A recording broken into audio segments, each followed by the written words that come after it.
When I take collectors downstairs to see the newest work, or when I chat them up at dinner, or, woof, when I take them golfing at Shinnecock Hills in Southampton, I am always spinning a yarn about the artist. You can't just show the artwork to these guys and hope it would go nicely with the marble in their third house's foyer. No, when somebody sees the art they own, these guys want to know how to talk about it and explain the ideas behind it. So with each piece, I'm really selling an idea that these guys wouldn't have on their own. Now, some people drop a lot of time into getting ideas they never have on their own. For example, I have a sister-in-law who spent all of her 20s and half of her 30s getting a PhD so she could have ideas about marine biology that she didn't have before. But the high-profile collectors just need to play a round of golf with me, shell out $30,000, and bam! They have an idea they never had before. Suddenly, they know what this genius artist knows. And that's worth a lot of scratch to some people. Selling that idea is a lot like downhill skiing. How well do you know that mountain? Have you been down it before? Do you know exactly where to hug each turn? Do you know when to slow down? Or to speed up and take off at the exact right moment and make them feel like they're flying? I know my collectors pretty well.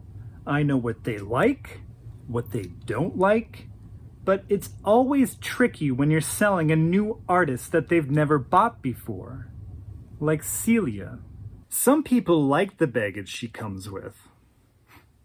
Most don't. Most of them don't even know why I'm trying to sell them a woman's 3-minute films for $10,000 a piece. Or a woman's anything in some cases. But you gotta test those slopes, right? Now, I wish Kelly hadn't shown Arnie Heacox any of Celia's films before I got back from London. I could have helped Arnie steer down that mountain the right way without sending us all off of a cliff. Kelly didn't know any better. And that's okay. She doesn't know these guys like I do. But she got a little too excited and jumped right on Arnie's back, and they went zooming straight down that hill until they blasted through the ski lodge and brought the fireplace with them out the other side. She had a good idea with showing them to him. He does have a good eye. But if she just let me work my magic the normal way, I could have slowly warmed up Arnie to the idea that I'd be showing him films by an artist named Celia Merode. And that, yes, that is a woman's name. Kelly, on the other hand, finished showing a couple of these things to him, and he said, "The artist's muse is quite attractive. He's very lucky." Kelly probably looked at him funny and said, "Her muse?" And he said, "The woman in the films. They're truly wonderful films, but it doesn't hurt that the young lady is the star of them." And then Kelly, I'm sure that doll was trying not to laugh or get angry because I've always thought she was one of these gorilla girls. She told him, "The woman in the films is the artist. Her name is Celia Merode, and I think she's going to be the biggest artist of the 90s. Arnie, well, Arnie didn't think I worked with any women. And, well, he was right. Until Celia came along. Until she came along and wouldn't stay out of the news. Arnie said, 'Oh, a girl artist?' She said, 'A woman artist, yes.' God, I hope he didn't think she was correcting him. And he said, 'What a shame. I'm afraid I don't have any more room for women in my collection.' I don't have anything against women, it's just not a good investment. I'm putting that money into Cindy Sherman." He did own a lot of Cindy Sherman, but as far as we knew, that's the only woman he owned. He had to buy them all at auctions in the secondary market, spending more than some schlub's starter home to get them. That's one of those cliffs I could have steered him away from if I'd just been in the goddamn basement that day. I could have gently eased him off of the Black Diamond and down the Bunny Hill where he gets Celia's stuff for a goddamn steal in the primary market. Why wait to spend 5 times as much at auction when he can get in on it now for pennies on the dollar? Kelly got a little overexcited though, so I gotta dig Arnie out from this avalanche and get him back on the ski lift. That wasn't so hard. I rep some of his favorite artists, so it's not like Kelly completely fucked us. Kelly got to keep her job as long as she didn't do something stupid like that again. I like Kelly. The artists like Kelly. I didn't want to waste loads of time trying to replace Kelly. Besides, if I fired her and she really was a Gorilla Girl, I didn't want to know what shit about myself I'd find plastered across Soho. I get Arnie back on the slopes a few months later, just before Celia's show is opening. We're doing the front 9 at Shinnecock, and I know that Arnie's a patriotic guy. He's a WW2 vet. Loves him some Reagan. Lukewarm on Bush after he raised taxes even after all that read my lip shtick. But Arnie's a patron of the arts.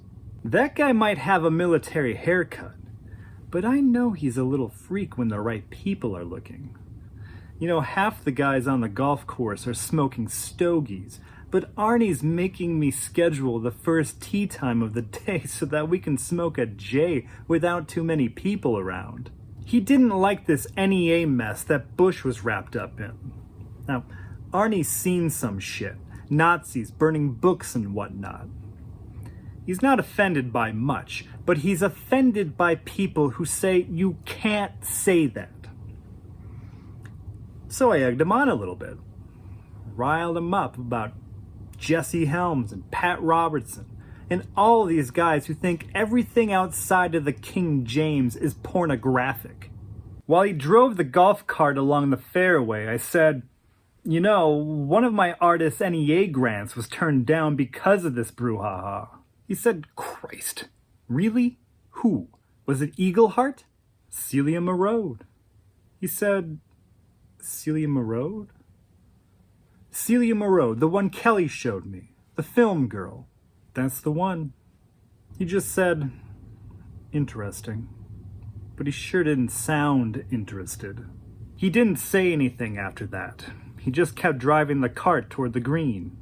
I needed a guy like Arnie Hecox to buy one of these films. Sure, I could have gotten some nobody to buy her films, but then they'd just disappear. They'd never end up in a major institution.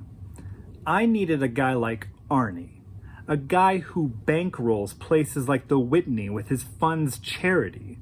And then everyone would know that Celia was the new game in town.